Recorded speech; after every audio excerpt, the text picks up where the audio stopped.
of curve sketching. Every year there is one question on curve sketching in SPM. There are 4 steps you need in order to sketch a curve. Maximum 4 steps, okay? Sometimes you need only 2 steps. Now step number 1. Step 1, what is the value of y when x equals to 0 in the equation given? That will give you the place or the point where it cuts the y-axis. Step number 2, what is the value of x when y equal to 0? That will show you where it cuts the x-axis, the curve. Now, in order to find out whether the curve goes this way, this way, this way, or this way, you got to apply step number 3 and step number 4 if required. Okay. Now let's say when x is large and positive, if you put into the equation the value of x, if you get also y also positive, then the graph moves up like this.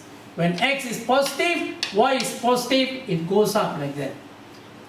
When x is positive and y is negative, the graph goes down like this. So in the same way,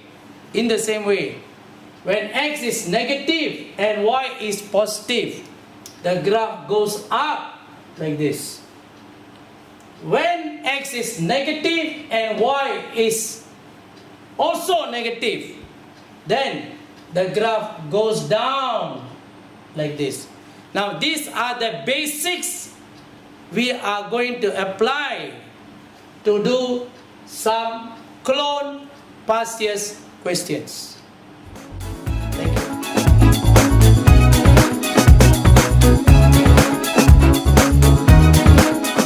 Right. Here I have for you one question based on the year 2005. Okay, a clone question. Which of these graphs A, B, C, D represents y equals to x squared minus 9? Now we got to apply the 4 steps. But like I said, some questions we just need 2 steps and we get the answer. Okay, step number 1. What is the value of y when x equals to 0? Okay, let's put x 0 here. So we get y equals to 0 minus 9, negative 9. Y is negative 9. Now if you look carefully, only in B and D, y is the curve is cutting the y-axis at negative 9. That means these 2 answers are out. So we are left with either B or D. B or D. Okay, now step number 2, second step. What is the value of x when y equals to 0? We put y equals to 0. Y 0 equals to x squared minus 9. So we bring the 9 to this side, positive 9. X squared equals to 9. X equals to plus minus square root 9. That is positive or negative 3. Positive or negative 3. So it cuts the x-axis at 3 or negative 3. These 2 places. 3 and negative 3. That means this is out. This is your answer. B is your answer. As simple as that.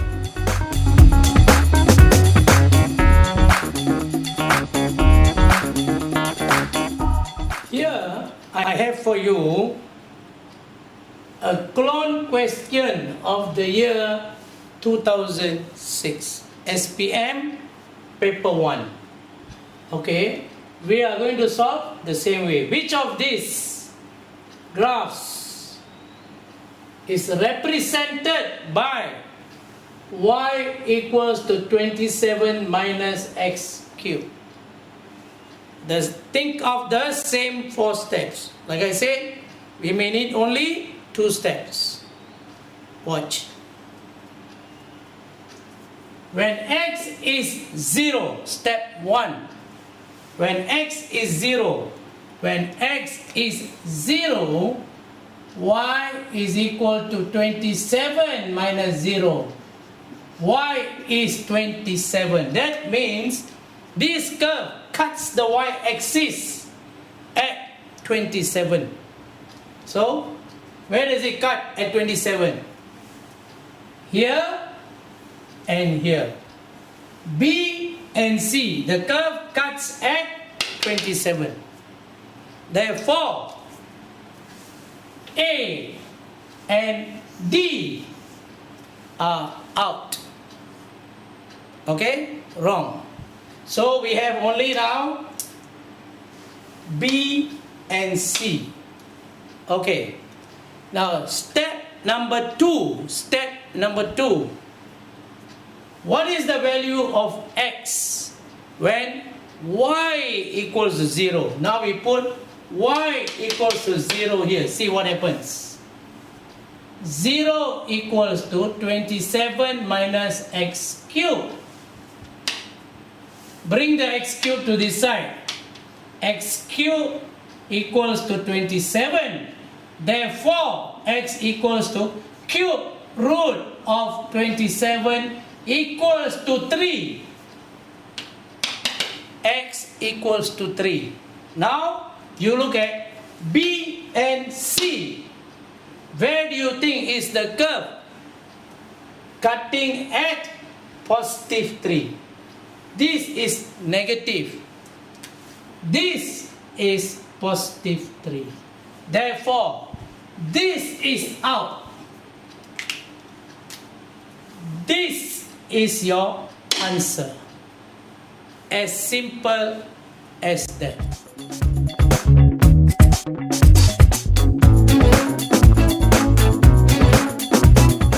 Here, I have for you is a clone question of the year of the question in the year 2004, paper 1.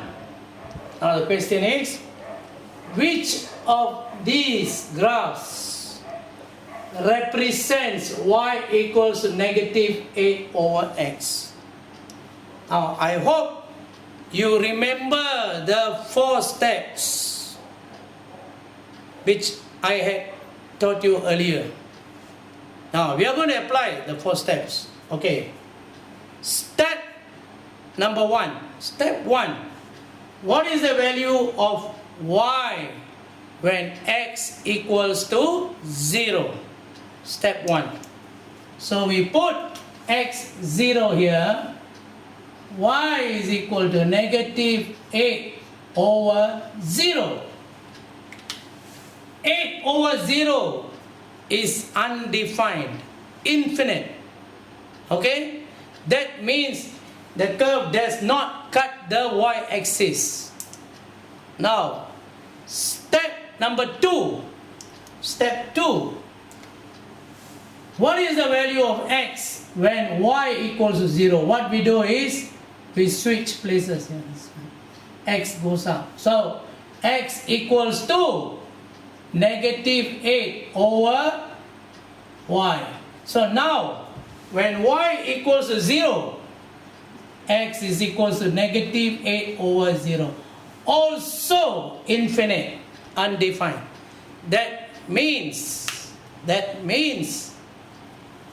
the curve does not cut the x-axis.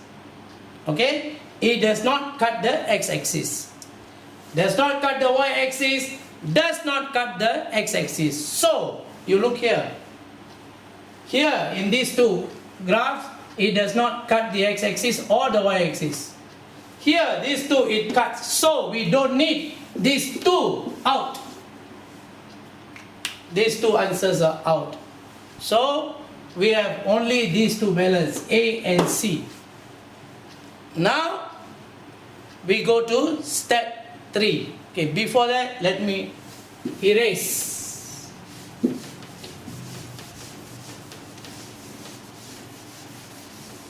Okay. Now, if you look carefully, these two graphs, they are not cutting the x-axis, they are not cutting the y-axis. Okay? This graph will move like this, parallel. Parallel to the axis, they will move. Okay? Almost parallel, but they will not touch the x-axis or the y-axis. Right? Step 3. Step 3. What is the sign of y when x is large and positive? You see here, y equals to negative 8 over x. Now we just take an arbitrary value like 10. We put here 10. Y equals to negative 8 over 10. What we are interested here is this sign, negative. So we get when x is positive, y is negative. In which quadrant? In which quadrant? X positive, y negative. Here, in this quadrant. In this quadrant, x is positive, y is negative. Right. Now we go to the step 4. Step 4. What is the sign of y when x is large and negative? So again, watch. Y equals to negative 8 over x. Now we just take another arbitrary value like negative 10. So y equals to negative 8 over negative 10. Negative, negative, positive. So what are we interested here? We are interested in this sign. See, when x is negative, y is positive. Okay. In which quadrant this happened? X is negative, y is positive. Here, in this quadrant, x is negative, y is positive. So, this is out. Clearly, your answer is A. Very, very simple. Now, learn the technique and practice. Practice makes perfect.